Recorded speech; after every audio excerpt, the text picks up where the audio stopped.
अस्सलाम वालेकुम। कैसे हो आप सब? उम्मीद करता हूँ आप सब ठीक होंगे। 15 मार्च 2024 को जम्मू एंड कश्मीर गवर्नमेंट ने ठीक मॉरल कोड ऑफ कंडक्ट से पहले एक दिन को यहाँ पे एक न्यू एक्ट पास किया है, Jammu and Kashmir new reservation act 2024।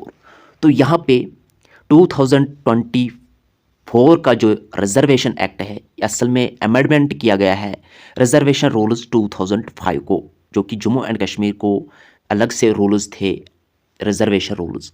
तो यहाँ पे जब मैंने देखा तो इस रिजर्वेशन रूल्स में क्या बताया गया है, तो उससे पहले अगर हम ये देखा जाएगा ये reservation act new reservation act, तो इसमें 8% शेड्यूल कास्ट्स के लिए रखा गया है, शेड्यूल ट्राइब्स के लिए 20% रखा गया है, socially and educationally backward classes इसके लिए 8%, residents of areas adjoining line of actual control ALC IB के लिए 4% रखे गए हैं, RBA 10% रखे गए हैं यहाँ पे, EWS 10%, ex serviceman and person with disabilities 4%। तो ये हॉरिजेंटल, इन दोनों के लिए हॉरिजेंटल रिजर्वेशन है। तो यहाँ पे अगर हम डायरेक्ट रिक्रूटमेंट्स की बात करेंगे, रूल 4 डायरेक्ट रिक्रूटमेंट्स पे जो है एप्लीकेबल होता है, तो इस मुताबिक यहाँ पे अब सिर्फ 30% रह चुके हैं, ओपन मेरिट के 20% है। तो यहाँ पे इस हिसाब से तो साफ साफ लग रहा है कि ये इनजस्टिस है। तो रिजर्वेशन एक्ट क्यों लाया गया था इंडिया में? क्योंकि जो बाकी रिजर्व्ड कैटेगरीज थे उनके साथ नाइंसाफ़ियाँ होती थी, उनको वहाँ पे डेवलपमेंट नहीं होती थी, उनको वहाँ पे स्कूल्स नहीं होते थे, उनको वहाँ पे कॉलेजेस नहीं होते थे, इनजस्टिस जो उनके साथ होती थी, इसीलिए वहाँ पे ये रिजर्वेशन एक्ट लाया गया था इंडिया में। बट यहाँ पे आप देखिए हर जगह, चाहे वो बैकवर्ड एरिया है, चाहे वो ST एरिया है, SC एरिया है, हर जगह अब जो है कॉलेजेस है, स्कूल्स है, मतलब फैसिलिटी हर जगह इक्वली है।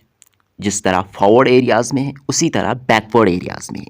तो यहाँ पे दिन ब दिन जो रिजर्व्ड कैटेगरीज़ को ये बेनिफिट मिल रहा है वो कम होना चाहिए, बट यहाँ पे ये इंक्रीज़ करते हैं। आप यहाँ पे समझ सकते हैं कि मॉरल कोड ऑफ कंडक्ट से पहले एक ही दिन यहाँ पे ये एक्ट लाया गया था। अगर मॉरल कोड ऑफ कंडक्ट के बाद यहाँ पे ये अमेंडमेंट एक्ट नहीं ला सकते थे।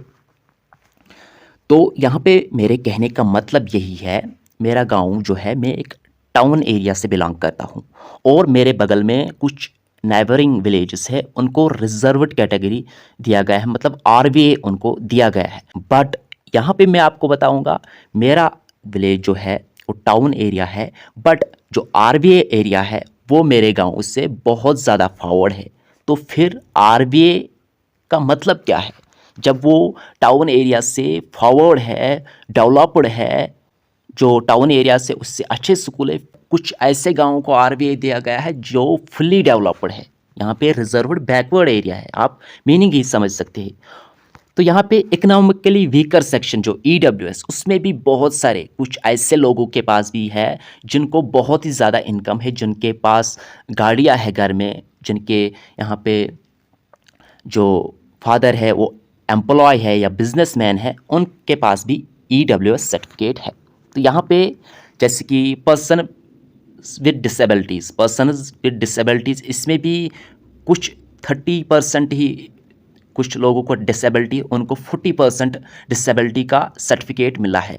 तो यहाँ पे जो रिजर्व्ड कैटेगरी है इनके सर्टिफिकेट्स में भी चोरियाँ है, बहुत सारे सर्टिफिकेट्स में मिले हैं जो डिज़र्व नहीं करते थे सर्टिफिकेट्स, इन सर्टिफिकेट्स का उनके पास भी सर्टिफिकेट्स है।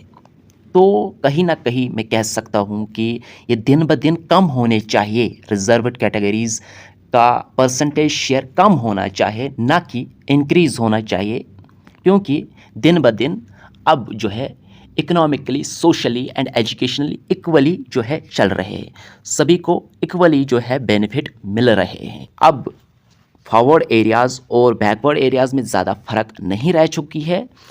बट यहाँ पे ये एक्ट लाया गया है, किस लिए एक्ट लाया गया है वो आपको पता ही है, क्योंकि अक्लमंद के लिए इशारा ही काफ़ी है। और यहाँ पे जो जितने भी कैंडिडेट्स ओपन मेरिट में हैं उनको परेशान नहीं होना है।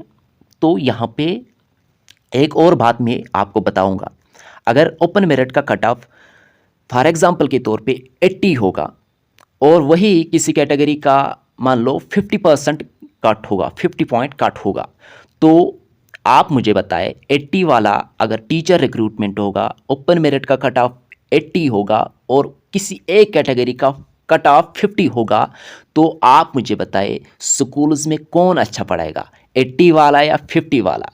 अगर इक्वलिटी है फिर किसको हक मिलना चाहिए? 80 वाले को। बट 80 वाले को वहाँ पे ड्रॉप किया जाता है और मौका मिलता है क्योंकि उसके पास कैटेगरी होता है 50 वाले को। बट पढ़ाएगा कौन अच्छेगा, काबिल कौन है? 80 वाला, बट वो ड्रॉप हुआ, उसके पास कैटेगरी नहीं है। तो यहाँ पे जितने भी ओपन मेरिट कैंडिडेट वाले हैं उनको मेहनत करना है। तो यहाँ पे ज़्यादा जॉब्स भी नहीं निकलते। अगर हम पिछले साल की बात करेंगे तो खाली और खाली 300 जॉब्स के हवाले से एडवर्टाइजमेंट किया गया है। आपको लग रहा होगा कि नहीं, पिछले साल तो बहुत सारे जॉब्स निकले, बट वो 2020 से पेंडिंग थे। 2020 से पेंडिंग क्यों थे वो, और 2024 में उनके सिलेक्शन लिस्ट्स, 2024 में उनके जो है ऑर्डर्स क्यों रिलीज़ हुए, तो ये आपको समझने की ज़रूरत है। क्यों लाया गया है, ये भी अक्लमंद के लिए इशारा ही काफ़ी है। क्यों वो 24 में ही जो है उनके हवाले से सिलेक्शन लिस्ट्स रिलीज़ किए गए हैं।